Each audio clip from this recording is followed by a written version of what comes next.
topic, because yeah, this is some kind of polar graph. R equals f of theta, so a function of theta. It doesn't look like any of those classical curves that we talked about because I wanted the generic looking graph, right? So theta is going from alpha to beta. That's just they do that to represent bounds within a polar graph. So in rectangular coordinates, if you were integrating on the interval of 1 to 2, it would be your a value and your b value. Here they tend to say alpha and beta, but that's really just textbook jargon. I get away from that almost immediately and go back to a and b. As long as you know that these aren't the same a's and b's as they would be in the rectangular coordinate system, it's perfectly fine. All right? I don't think anybody's losing sleep over that. So what we're looking at here in terms of a formula, this bad boy, 1/2 r squared d theta. All right, this is a variation of 1/2 r squared theta, which should sound really familiar if it was a topic taught in your pre-calc class. Also commonly skipped topic. So let's just go back for a sec and talk about the area of a sector and an area of a segment. Area. Oh, we'll just focus on a sector right now of a circular sector.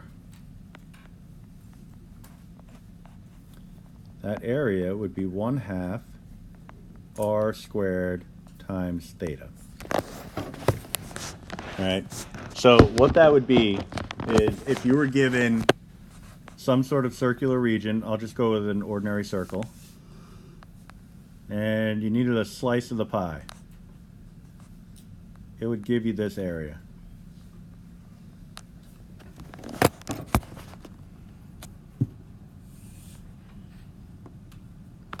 Emphasis on the term area, because we have a formula to help us find an area that could only be helpful, right? Just like when we were learning about volumes of revolution and areas under the curve in Calc 2, it was still based on some knowledge of area, some prior knowledge of area based in geometry. So the disk method, what was its main emphasis or the root of that method? Area of a circle, right? So, and when you get into cylindrical shells, it was still a circular relationship, but just expanded out to make it a cylinder, right? No different here. It's just we're using a different area of some sort of circular region formula. So, depending on what your theta is, it could give you a tiny sliver of the pie, or it can give you the whole thing. So, if you pop in a 2 pi for theta here and simplify it, right, that would be 1 full turn around the circle. What do you get? 1. Well, what should you get if I wanted the area of 1 full turn around a circle? Pi should be part of it. Pi r squared, as in the area of a circle, right? So it's kind of a question of what begets what, like what came first.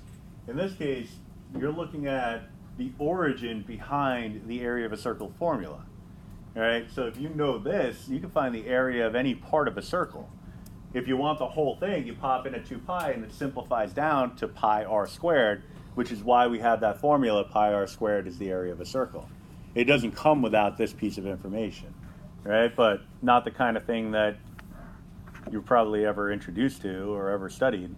Like, it's just a formula.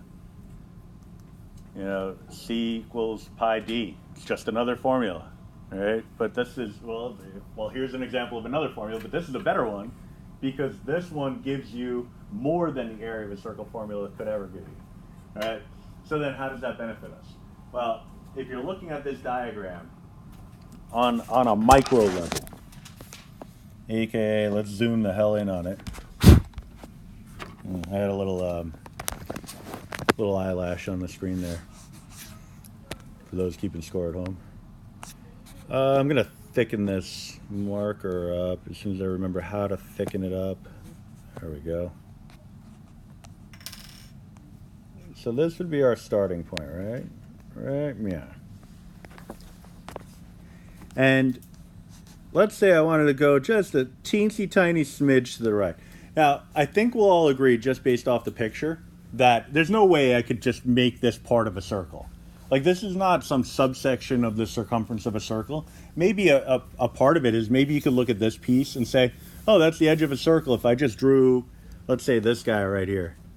Let's say I just drew, oh man, it would help if I could draw. You could say something like that. Like, maybe I have a circle where this section of the circumference of the circle corresponds with that curve. That could be the case. But then what do we know about that circle? Do we know any details about it? Do we know its center? Do we know any radii measures? No, absolutely nothing. All right, but what I do know is that this is the origin, and that this is some point in space from the origin that we can call R. All right. Then if I were to take an ever so tiny step in the counterclockwise direction along the circumference, just a teensy tiny smidge, like the teensiest tiniest, so like right out to here, that little teensy tiny segment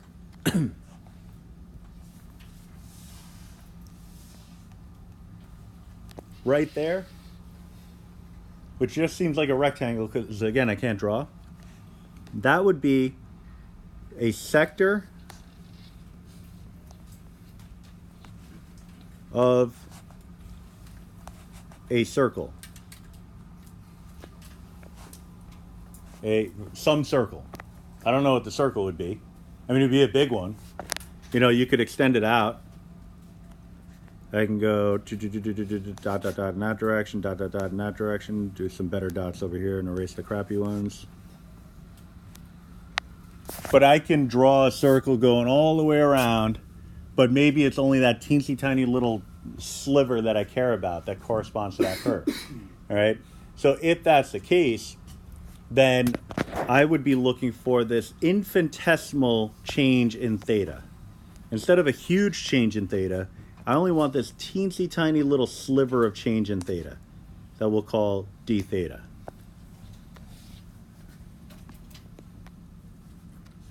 All right, so if I'm telling you that all you have to do is find every single teensy tiny sliver of circumference as you work your way from the start point to the end point, and then add them all up, that makes it seem a whole lot easier. Because what we're doing is we're taking this formula, 1/2 r squared theta. Now, I don't want a whole theta, I just want a smidge of a theta. So let's make that a d theta. All right, now I want to collect all those little slivers. How do we do that? We integrate them. That's where our formula comes from. All right, so what do we learn from this formula? If I know where the region starts and I know where it ends, I'm pretty good to go. I mean, I should know what the bound of the region is defined by. All right, if it's not given, I have to figure it out based on some context or something along those lines. But doable. All right. The extension would be that if I wanted to find the area between any polar graphs, I would just find the difference between their radii squared. All right, so it's a 1/2 r squared, sorry, the 1/2 r squared d theta for the outer figure, and then a 1/2 r squared d theta for an inner figure, subtract the two. This is the simplified form of that. All right. The arc length is a different story. I think it's a different story for a different time. Because there's really, I mean, there's a good origin story to it in polar form, but really all we need to know is that if we take the rectangular arc length formula that we learned about last week and just do some substitutions to that, we'll get this formula. All right, so basically, because you see a dr d theta here, it's going to be reliant on our ability to take a derivative involving a polar function, which we have not learned yet. All right, so there's more on that later, but there will be an exciting conclusion to the arc length. But we can certainly use it once we learn how to take a derivative. But I do want to show you where it came from, because that's kind of my thing.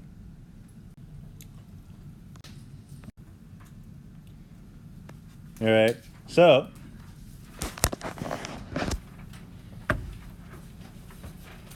sketch figures. Find the arc length and the area of each of the following. It's all formula based. And you know what I can do? So R equals 3. Now, in theory, you should not need any calculus-based formula to figure this one out, because R equals 3 is a circle with a radius of 3. If you know that piece of information, you're pretty good to go. But let's use our newfangled technique here. Let's see if that's gonna be a rewarding approach. All right, so I left it on huge print, not what I want. Integral 1/2 r squared d theta, going from a to b, alpha to beta, but we'll say a to b. All right, they gave us bounds. That's good, because I need bounds for my definite integral. So I'm looking at, on the interval of 0 to 2 pi, 1/2 3 squared d theta. And again, this is area.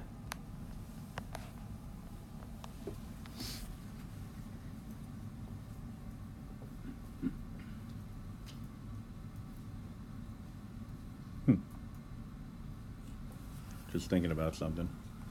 Anyway, so now we can clean it up.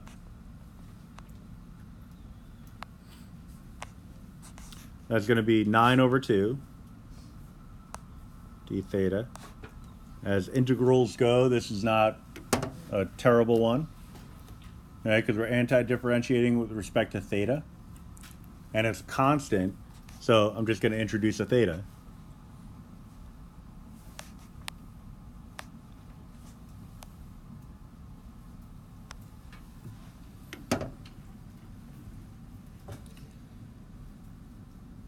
All right, so I know if I plug in a 0, I got to plug into 2 pi first, then the 0, but I know if I plug into 0, it's going to give me nothing useful.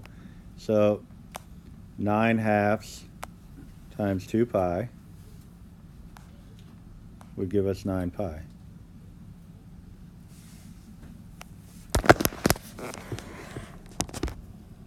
Nine halves times 2 pi gives us 9 pi. So if I tell you, again, that this is a circle with a radius of 3, and the formula for the area of a circle is pi r squared, you should have been expecting 9 pi to begin with.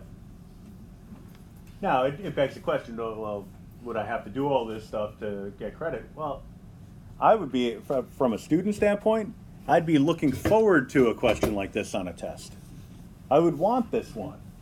Yeah, I'd be happy to do all this work to get that answer. I know I could get it with pi r squared. I would want this question for 2 reasons. One, because it keeps me from having to do a harder question on this topic. All right, all skills are there. You know you have to take an antiderivative, use a formula, and so on. All right, the other thing is, you already know what the answer is supposed to be going into it. All right, if I give you something that's completely unfamiliar, like a Lima song, hopefully I got that right, you have no sense going into the problem what the area is supposed to be. I don't know that I want to do arc length yet with this, because let's do the area for the second one first, and then we'll get into the arc lengths all in one shot. All right, we'll go that way. Just because I think it's going to ruin my flow here.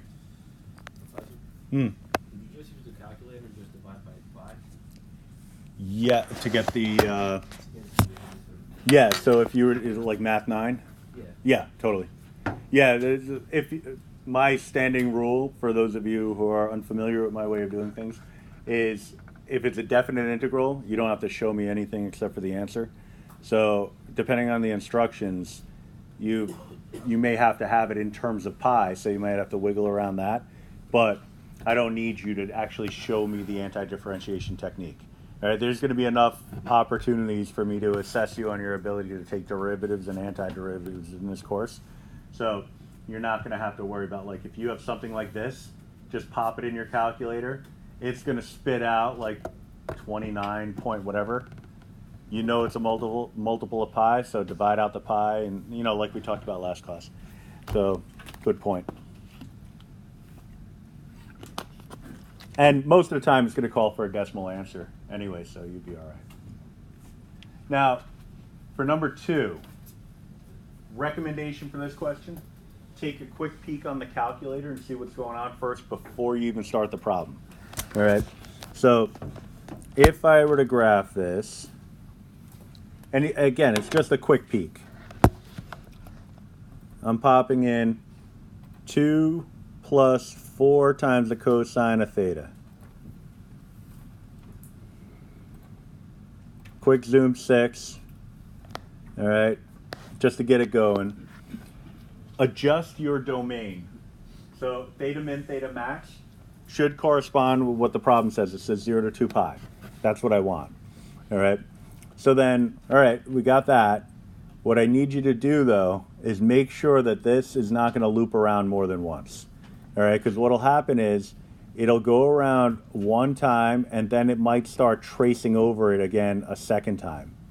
All right, if that's the case, when you go to use your area formula, it might give you an overestimate of what the area is. It might give you double the area, right? It could be terrible, right? So how do you make sure that you're going far enough? Well, there's a couple of ways. One way to be, like, I don't know, is like cavalier about it, would be to put it on bold and just have a keen hawk eye, like stare at it intently. Okay, I don't think it went around more than once. The other way to do it, 2 plus 4 cosine, which is a little bit better, a lot of it better. Take your theta max, which you know is supposed to be 2 pi, and dial it back a smidge. All right. If you dial it back a smidge, then your graph should be a smidge short of being completed. All right. It should leave a tiny little smidge of a gap. So instead of 6.28, I might put 6.2 and hit graph. Leaves it slightly incomplete, all right, telling me that 2 pi was an appropriate endpoint for this, that I needed to go to 2 pi in order to close the loop, all right? Because if let's say the domain, and this is the basis of any kind of trick question I could give you. And most of my trick questions happen based on typos that I chose to just leave and keep them as trick questions. Like for a problem like this on a test, it might be this exact question, but maybe 0 to 5 pi over 2. So 2.5 pi. So you're going overboard by half a turn, I guess. Well, a quarter a turn, right? So let's say I put 3 pi in here. It's hard to see that the motor is still running, you know, that it's still going afterwards. But if I were to dial it back, you know, let's say I had 3 pi given. I'll dial it back to like 9. It's still a complete graph. Dial it back to 8. Still a complete graph, which means that my domain is too expansive. All right. Now, this is the difference between arc length and area, because in arc length you might want to have a distance that overlaps another distance. You know, like you go around the curve more than once. Hell, that happens all the time. You run around the track, you run around the track once, you run around it 10 times. Right? So imagine this. You run around the track for like an hour straight, and somebody tells you, oh, okay, you just ran for 100 meters. You're like, no, I ran for more than that. Or like, no, I only saw you run for 100 meters. I measured the distance around. Is it 100 meters around the one full, or is it 400 meters? It's 400. Okay, so you only ran 400 meters. Why? because, well, whatever the distance is around, right? Quarter mile, if we're being American about this, I guess. Because it's four laps for 1 mile, if I'm not mistaken. So they say you only ran for a quarter of a mile. And that's because all they did was they measured the length around 1 lap. They didn't account for the fact that you went around like 20 times, right? So in the case of area, I only need the distance around 1 time. But in terms of arc length, I may need it more than 1 time, less than 1 full loop. It's all sorts of possibilities. So even if I went down to 7, I'm still completing the loop and then some.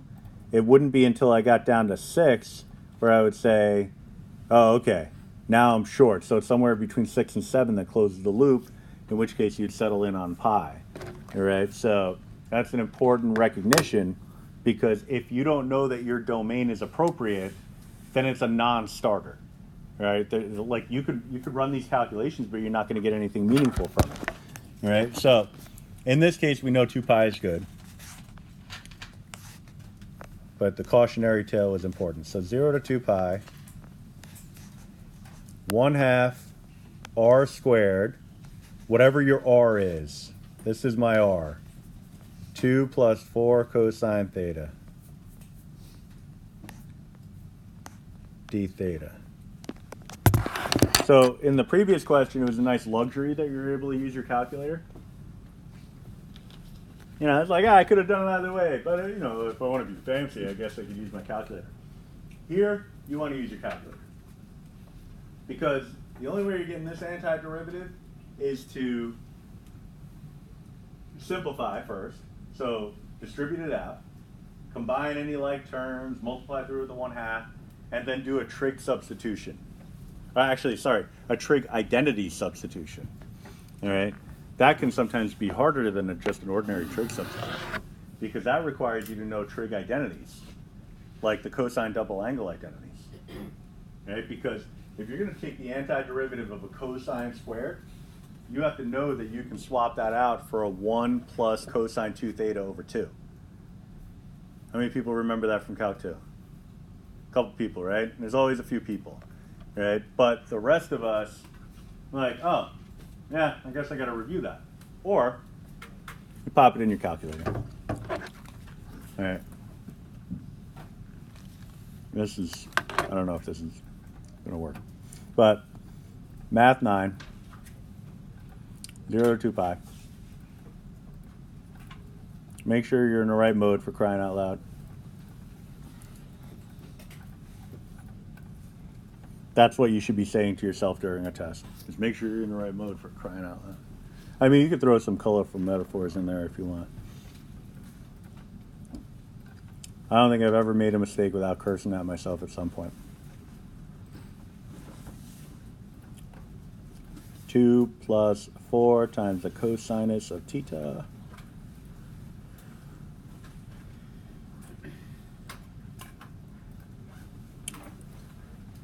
And then pop in your theta. If you're in polar mode, that's what comes up when you hit X. All right? If you're in polar mode, when you hit X, the theta is going to come up and you're going to be in good shape. All right? So just go back, double check that you didn't type in anything incorrectly. And again, you know, like, people either love this or hate it, but I know some of you are only in this class because I allow stuff like this, and that's fine, because we're going to do some hard math in this class. Don't worry, it'll get harder, but this is not, I mean, this is Calc 2 content. You've already been assessed on it. You got a grade for that course. I don't need to grade you again. All right? So type in your expression. Be careful about it. Make sure you type it in correctly. And hit enter. 37.7-ish. If you want, divide out a pi to see if it can clean up. It does. So this gives us a 12 pi.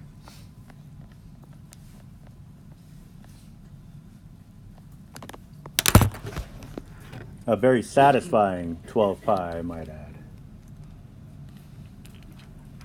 I keep hitting the right button expecting, I'm sorry, I keep hitting the wrong button expecting the right thing to happen. Hey, what's that all about? That's not at all what appears on my screen. There it is. Just need a little memory jog there. All right. Yeah, so we'll just focus on areas for now, because again, we're in a groove for that. So the last one I wanted to do today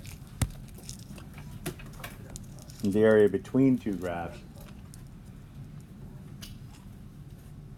So you have two graphs or two equations, which means that you have kind of a sticky situation when it comes to domains, because sometimes a domain that works for one doesn't work for another. So it may be perfect for the r equals 3. In fact, it is, because we know it is. We did it already. But it may be an overestimate for the r equals the square root of 9 cosine 2 theta. All right, so just give it a quick look in your calculator. So I'll just type it in and then I'll show you on the big screen real quick.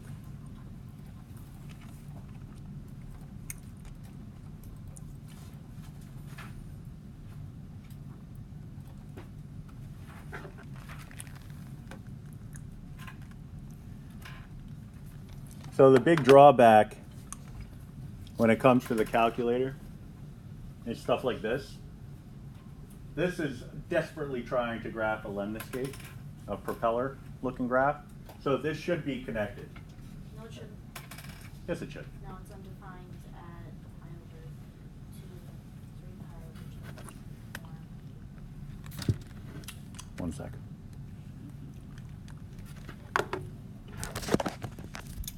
Get back to this. R can be positive or negative and still get you where you need to go, because you're allowed to aim your R in any particular angular direction. So just because we can dismiss a particular negative R doesn't mean that it's eliminated completely, because we could always cover it with a positive R. All right. So it should be connected on the graph. It fails to do it. And that's a drawback to the graphical technique. It's kind of annoying, but we learn to live with it.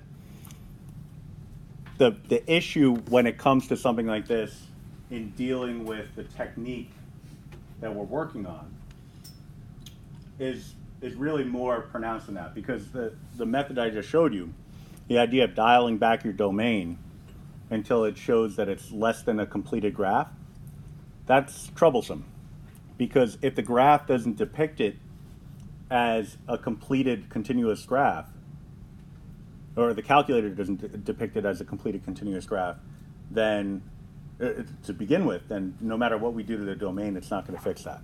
All right, there is something that you could do to the theta step. You make your theta step like minuscule, and it'll come closer to completing the curve, but it'll never actually look perfect.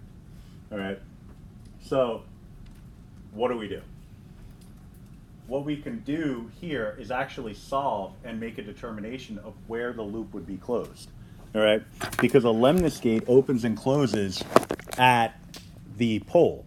So what I would do here is take my R equals the square root of 9 cosine 2 theta, set it equal to 0, senior moment. So the graph is going like this, then going through the pole, then back. And so this is the key point, which is 3 units away.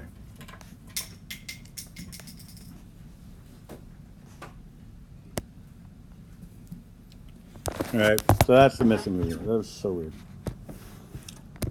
So what we're supposed to do, using a technique I like to call the right way, is set your equation equal to 3, because that's where it's supposed to close. And that should, in theory, make a lot more sense.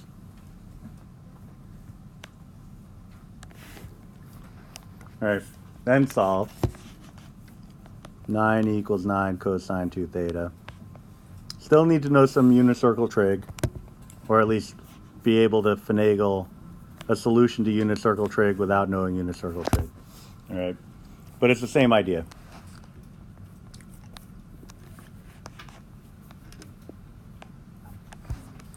So I need the values in the circle where cosine is equal to 1.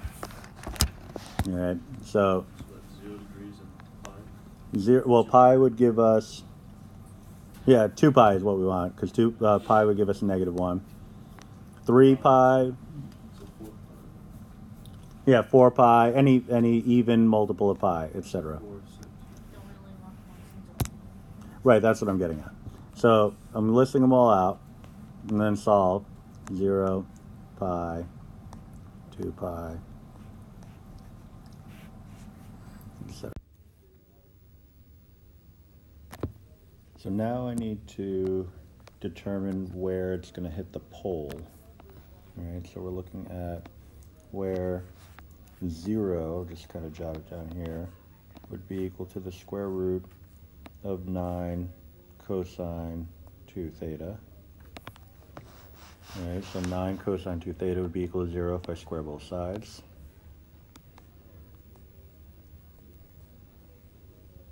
Divide out the 9, and you get